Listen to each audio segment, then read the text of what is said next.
cashirkeena maanta insha Allah wuxuu ku saabsan yahay eraya cusub English new words ama af Soomaali aan dhahaynaa labada qaybood baan ka dhigaynaa sidii caadadeennu ahayd dhaysi haboon halkan waxaa inoogu qoran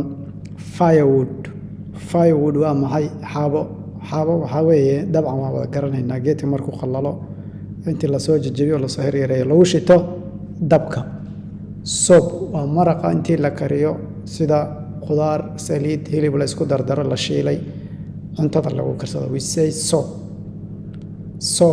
waxaan dhahaynaa maraq soap waa isku dhawaaq labadan eray laakiin waxay ku kala duwan yihiin qoraalka soap maxay noqotay saabuun soldiers waxaan dhahaynaa askar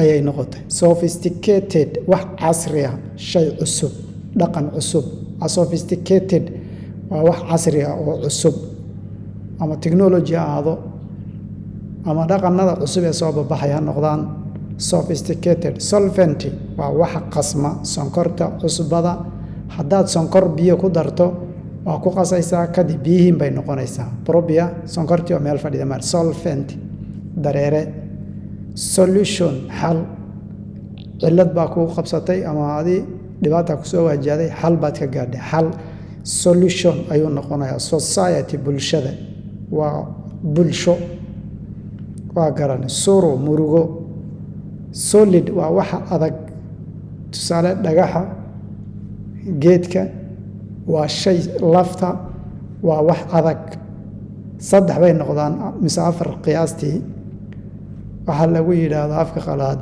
maataaska biyo waa shay dareere ah shay dabayla iyo maxaan ku dhaha shay adag ayay noqonayaan kan marka waa solidarity waxaa weeye midnimo ama qarannimo qaran waxaan naqaanaa waddan soo maaha dowladda oo dhisan oo nidaamsan solidarityna waa la dhahaa soil waa ciidda the total name of a land or a soil ciidda ayaa la dhahaa maadaama ay dhowr magac leedahay haddana inagu waxaan u soo qaadanay magaca ciid ayaan u soo qaadanay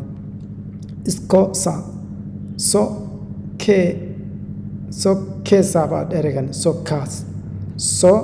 kaas esta dhawaaqaysa waa labadan tan hore labadaasi midda hore ee tan iyo waxay u dhawaaqaysaa ka camal labadan dambe CER taasina waxay u dhawaaqayaan S oo kale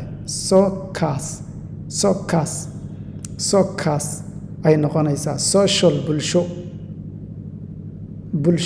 social dhaqan bay noqonaysaa mudan dhaqan bulsho camal ay noqonaysaa socket godadka tusaalahaan oo kale korontada qaybsooyinka meelaha la geliyo godadka ayaa tusaale waxaan dhihi karaa socket waa godad isu dhadhow oo sida kan korontada oo kale loo isticmaalo ayaa waxaan dhahaynaa socket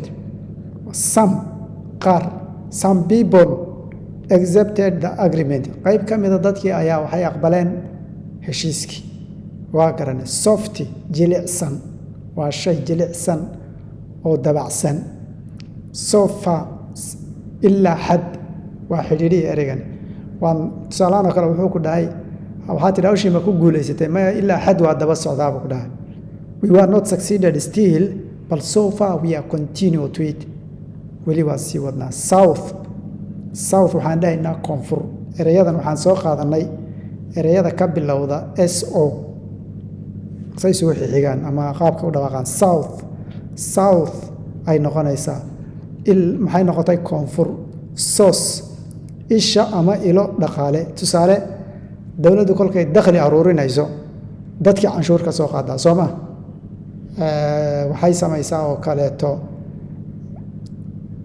ganacsatada canshuura laga qaadaa guryaha canshuura laga qaadaa dadkaasi maxay yihiin waa ilo dhaqaale ilo biyaha laftirkooda dhulka ka soo baxaya ceelka kolkii la qodo il waaye biyuhu meeshay ka soo baqanayaan ay ka soo baxayaan maxaa la dhahaa ishii dadka maaha laakiin waa ilo wareedyo aan ka helnay ayaad maqlaysaa warbaahinta oo kale sida wariyaasha oo kale ilo dhaqaale ilo biyo kaasaan ka wadnaa hadda waan garanay sociopolitical waa socio political, waxa weeye dhaqan siyaasadeed.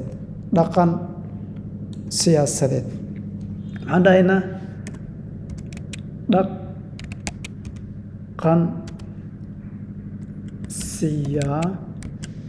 siyaasadeed ayaan dhahaynaa. dhaqan siyaasadeed waa dhaqan siyaasadeed. dhaqan siyaasadeed baan dhahaynaa. waa garanay. sovereignty madax bannaani. sovereignty maxaan dhahaynaa waddan xorriyad qaatay. xorriyad